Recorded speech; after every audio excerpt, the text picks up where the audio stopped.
খাবার খাওয়া তাহলে আর একটু কমবে। খাবার খাওয়াইতেই নিয়ে আইছি আজকে দুপুরবেলা, যে বাড়িতে আমাদের রান্না বান্না হয় না ঠিকঠাক করে, সেজন্য আমি বললাম ঠিক আছে আজকে চলো 16 কিচেনে যাবো। তা বন্ধুরেও বললাম যে ঠিক আছে তুইও আয়, চল সবাইরেই খাবো, যেহেতু ও একমাত্র আমার বর রে না, ওরা অঙ্কটা কেমন গোলমাল হচ্ছে না বাড়া। এই নিউটনে প্রথম থেকে অঙ্কের গাড় পেঁচিয়ে রেখেছে। ঠিক বলেছো। কোনো কারণে মালটাকে যদি আর একবার পেয়ে যায় না বাড়া, ওর বংশের বিচি উড়িয়ে দেবো।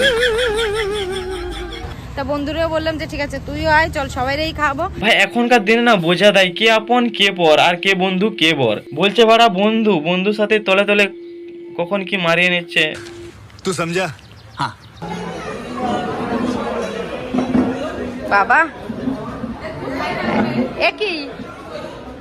একই এরা দুটোই মিলে যেখানেই যায় সেখানেই খালি মারপিট করতে থাকে আর কি। না না, এটা মারপিট না, এটা হচ্ছে মারানোর প্ল্যান। ভাই চেয়ারটা যদি না থাকতো কোথায় কোথায় যে হাত দিত ভাবলেই কেমন লাগছে। সব পছন্দ জানে, ঠিক আছে তো খোঁজ বলে না। এই দাদারা ভাবছে ছোটবেলায় প্যান্টের চেনে নুনুটা কেন যে চিপা হয়ে কাটা হয়ে গেল না ভাই।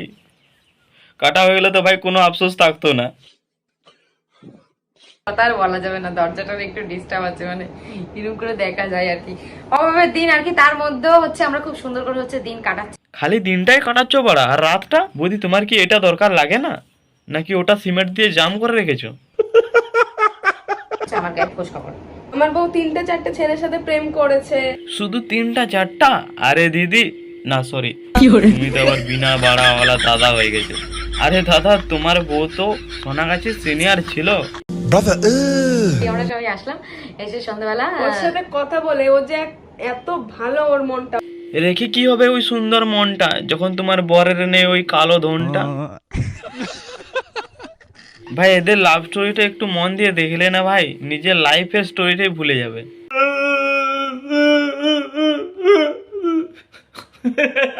চলো ভাই এবারে দেখবো এই ছোট্ট ছেলেকে কিভাবে বড় করলে এরা। কোথায় পোকা তা তোমাদের দেখতে হবে না, তোমাদের পোঙার ভিতর চুলকাই যায় কি, গায়ে আগুন লাগছে নাকি? আমি যদি নেক্সট টাইম থেকে কোনো রোস্টারকে রোস্ট করতে দেখেছি, ল্যাংটা করে টিনের অ্যাডভেস্টারে চালে শুকাতে দেবো। পাড়া কি মাল মারি, এগুলো মেয়ে না মোয়েল সাপ।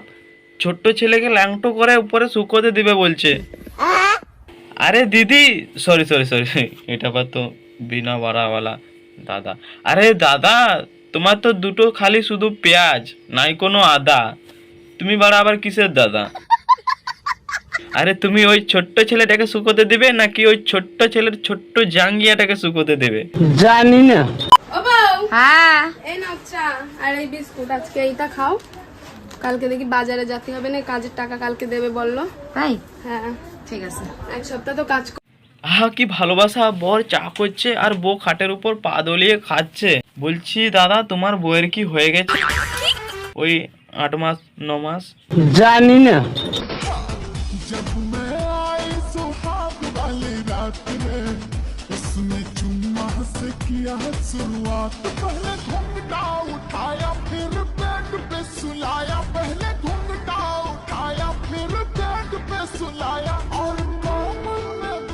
আরে বৌদিরা যতই তোমরা দুজনে মাঘ ভাতারি করো, কিন্তু আমি তোমাদেরকে বৌদিই বলবো, কারণ এখানে দাদা বলার মতন কিছু আমি খুঁজে পাচ্ছি না। ঠিক বলেছো।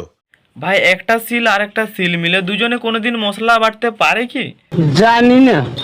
আরে তোমরা কি রাতের বেলায় চুলে চুলে জট পাকিয়ে পড়ে থাকো নাকি? এটা হচ্ছে যে আমরা যখন নিজেদের মধ্যে মানিয়ে গুছিয়ে নিচ্ছি, তাই তো? তাহলে তোমাদের তো এত খুব সমস্যা হচ্ছে, জানি না কি কোথায় সমস্যাটা হচ্ছে, তোমাকে কোথায় সমস্যা হচ্ছে বল। কি করে তোমার ওইটা আছে, ভাই আমার অনেক কিছু আছে। তোমরা কোনটা দেখতে চাও? তোমরা কি দেখতে চাও? 1 2 আছে কি? গজব বেজতি है। সেটা বলো আমারে। আর বাচ্চা হবে, বাচ্চা হওয়াটাই কি জীবনের সবকিছু না? হ্যাঁ বাচ্চাটাই যে সব নয় বুঝতে পারছি, কিন্তু ওখানে যদি ওটার যদি রস হয় তাহলে ওই রসটা খাবেটাকে? জানি না। আমার সোনার সংসারে যদি আগুন লাগছে, আগুন ধরছে 1 ফোঁটা এই রোস্টারদের জন্য, তাহলে কিন্তু ওদেরও আমি একদম। এটা আবার কিসের সংসার যেখানে কোনো বাড়া নেই? বংশ বিস্তারটা হবে কি করে? সবাই একদম এর জন্যই বলছি, মানুষের ভালো করতে পারো না পারো, ঠিক আছে, অন্তত খারাপ করো না। আমাদেরকে আমাদের মতন একটু শান্তিতে থাকতো, আমরা দুজনের নিয়ে অনেক ভালো আছি। আর আগামী আমরা তো ছেলে জাত, আমরা তো ভালো নেই না। আজ বাড়া সেই কথাটা মনে পড়ছে, সেই ছোড়াটা যে যেই সাপের শিং নেই, চোখ নেই, কান নেই, বা সেই সাপে থাকার জন্য কোনো জায়গা নেই।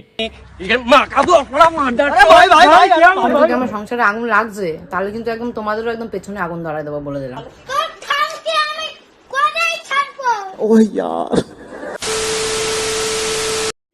তো বন্ধুরা অনেক হয়েছে আর না, ভিডিওটা ভালো লাগলে লাইক শেয়ার সাবস্ক্রাইব করবেন, জোর জবরদস্তির কিছু নেই, যদি ভালো লাগে করবেন, না হলে তাও করবেন, সাবস্ক্রাইবটা করবেন, ঠিক আছে? চলো বাই।